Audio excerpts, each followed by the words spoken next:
with a look at the three-pitch softball rules for the upcoming intramural sports season at Florida State University. I'm Director of Intramural Sports, David Peters. We're going to guide you through how softball is different from maybe some other slow-pitch leagues you've been in. We have some different rules here in intramurals at Florida State, plus this is a three-pitch version, so we'll talk about how that changes too. Facility information as well, player check-in, sport rules. That's, of course, what we're really talking about in this session, and some league information to end up on. Everything we do here is based off of our 7 principles of intramural sports. All right, let's first talk about the facility. We will play at the Rec Sportsplex West for three-pitch softball. That's our large award-winning facility out on the Southwest campus. So you'll want to come in the west side and park over there on that side. Plenty of parking, and come on in for your game on the softball fields. If you need directions to get to the Rec Sportsplex, they're available right on our website at fsu.campusrec.com/im. When you come out there, make sure you bring your FSU card. Your current valid FSU card is required for every game. Check-in takes place at the West Field House. That's located in the middle of the softball diamonds. Just walk on down the sidewalk, bring your ID, and you'll check in at the window. Even if your teammates are late, just check in first at the window, and then we'll send you out to your fields and you can join the game as soon as possible. Note that here in our fall leagues, each participant is limited to just one team, either open or co-rec, not both. Because of our limited time schedule, it's a mini season for us. We don't allow players to play on multiple teams like we would in some other sports, and that's only when co-rec is involved. So just know here in the fall, one softball team is all you get. Team captains, for more information on player eligibility and restricted players, for the Forgotten ID Pass, forfeits, defaults, and the fines that go along with those, as well as regular season and playoff formats, we encourage you to watch our Team Captains podcast. They're available separately, or also just read over our 7 principles of intramural sports. They're available on our website. One of our key principles is sportsmanship. We want to make sure that the game atmosphere is positive and good-natured, that people are having a good time out there. And that also includes respecting your opponent, the game officials and staff, and respecting the facility that you're at. For more information on sportsmanship, which is a key part to intramurals, we encourage you to watch our sportsmanship podcast. It's available separately, or review those sportsmanship guidelines on our website. But know that all of our teams must get the required 3.0 sportsmanship average through the regular season and throughout the playoffs in order to continue playing in our program. So make sure you keep that sportsmanship up during the season. All right, let's get into softball rules now. The team composition in our open leagues is 10 players. It's 10 on 10. And in open, that just means you can have any combination of males and females. You can have an all-guys team, you can have an all-ladies team, or 8 and 2, 4 and 6. Any of that is fine, but you got to have 10, that's the standard number. You really have to have 8 in order to start out there, but you might play another team that has their full complement of 10. 6 is a default, 5 is that costly forfeit out there at game time, so we don't want any of those things to happen. And please be out there ready to go. We consider you ready to play your game when you're properly checked in, you're at the field you're supposed to be at, and you're properly equipped, making sure you got the cleats on and you're ready to step on the field at game time. I like to keep things on schedule. Co-rec is also 10 on 10, but you'll note that here is where we have those gender requirements for having a certain number of males and females on the team or on the field at a particular time. In co-rec, you have to have 4 of each gender in order to start, but typically you'd have 5 of each because 5 males and 5 females makes the 10 players that you would have. You can also play with more than that if you use extra hitters. You can actually play with 6 males and 6 females, which is a total of 12. We'll talk about extra hitters in a minute. If you play with 9, the combinations are 5 and 4 or 4 and 5, and if you want to play with 8, it's 4 and 4. Those are the only legal combinations for our co-rec leagues here at Florida State. What should you be wearing? Well, we want you to come out in proper uniform, so a t-shirt and shorts or some baseball or softball pants would be fine. But what you can't wear are some jewelry, wrist and hand jewelry in particular. So that's rings, that includes wedding bands, as well as watches, bracelets. All of these things we consider safety hazards in softball, and they're prohibited, and we'll make sure you take those off before the game. We ask that you remind your teammates to do the same. Other exposed jewelry that our umpire deems dangerous, such as maybe some huge hoop earrings or things of that nature, we're going to ask you to take off. Regular earrings perhaps or necklaces are okay, but if we think it's just unsafe, we're going to have you remove those. If you don't, we will not allow you to play. We're thinking about your safety and also safety of other players out there, and that's why these rules are in effect. Also, shoes are required. Sandals and flip-flops, no good. And also metal spikes and metal cleats are not allowed. Now, regular softball cleats that are plastic or rubber, those are fine. Not a problem there at all. And you just have a regular pair of tennis shoes or basketball shoes. May not be the best for a softball game, but that'll work. But you can't have metal spikes or metal cleats. And the only thing we can do if we find a player with metal spikes or metal cleats on is eject them. We don't have any other penalties. There's no technical fouls in softball. There's just that one really harsh penalty. So please remind your players of that. And again, that's a safety factor. We encourage you to bring gloves and bats from home because what you can bring is probably better than what we have available. But if you don't have it, that's not okay because we do have a full set of softball gloves, bats, and balls for people to check out. You can do that there at the West Field House. Just present your ID. So you can get a ball, for example, to do some warm-up before the game. That's absolutely fine. That's free, as well as I've already mentioned. So available right there at the West Field House. Personal safety equipment equipment is also encouraged, so batting helmets and catcher's masks and things are also available for checkout, or you can bring them from home. We always want you to be safe and feel safe when you're out there playing. Now, in our fall leagues, we allow all of our teams to bring bats. In other leagues throughout the year, we have some more bat restrictions, but we do have restrictions on the bats that you bring, and those are from ASA. All of our softball bats are required to be properly certified by ASA. You can visit their website for more information. All of those will have a stamp on them. It looks like one of those 3 stamps over there. And we also have a list of illegal bats that's out there, so even if it has a stamp, if it's on the illegal bat list, it's not permitted in our league. Standard baseball bats are illegal. That's no good. We're looking for softball bats. And if you use an illegal bat during the game, again, back to ejections. About the only thing we have. If everyone on your team is using an illegal bat, unfortunately the game could go down as a forfeit because no one has been using legal equipment when they're up there at the plate. Here are our fields, 1 through 5. They have numbers. They also have colors. So the green field has a green scoreboard and green signage located back here in the back. We show you this diagram because we want you to make sure you're warming up in the right places, and that's actually in the alleyway. So right here would be a legal warm-up area, down this alleyway beyond the dugout. We want you out of the way. No warm-up is allowed right here in the middle near the field house because we have people walking there. We don't get people get hurt by throwing softballs while you're warming up. So you'll see the signage, but we ask you to move down there. Also, if a game ends earlier, we have an open field. You're welcome to use that area as well to warm up prior to your game.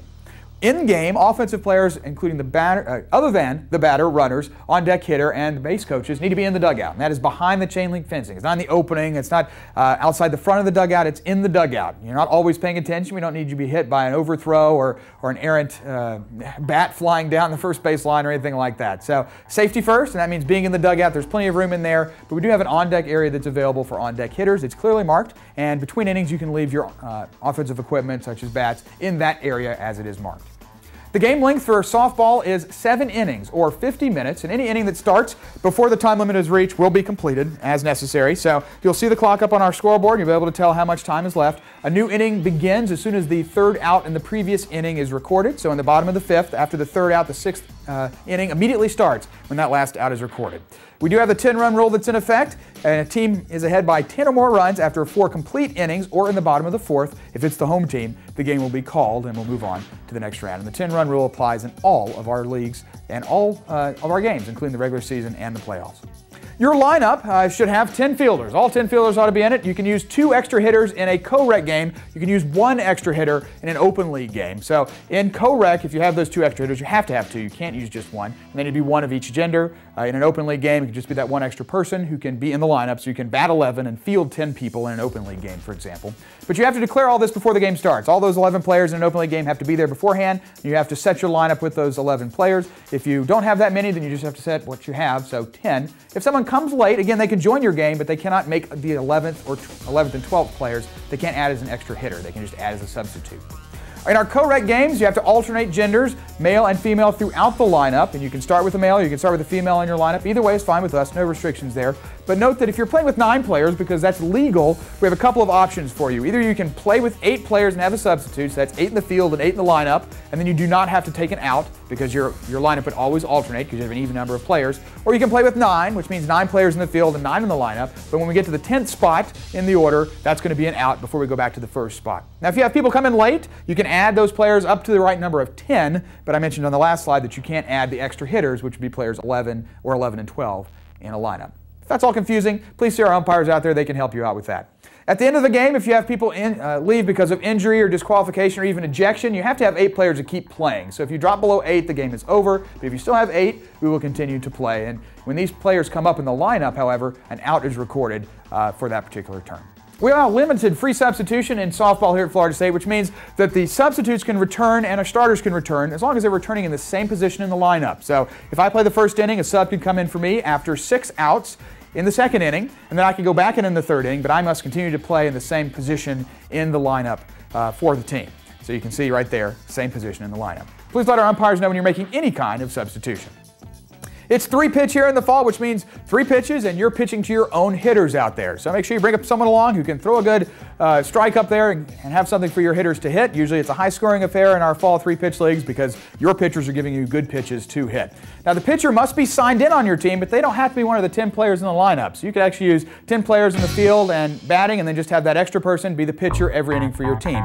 Note that we only allow 2 pitching changes per inning. We don't want to waste time by changing pitchers for every batter, so that's why that requirement is there.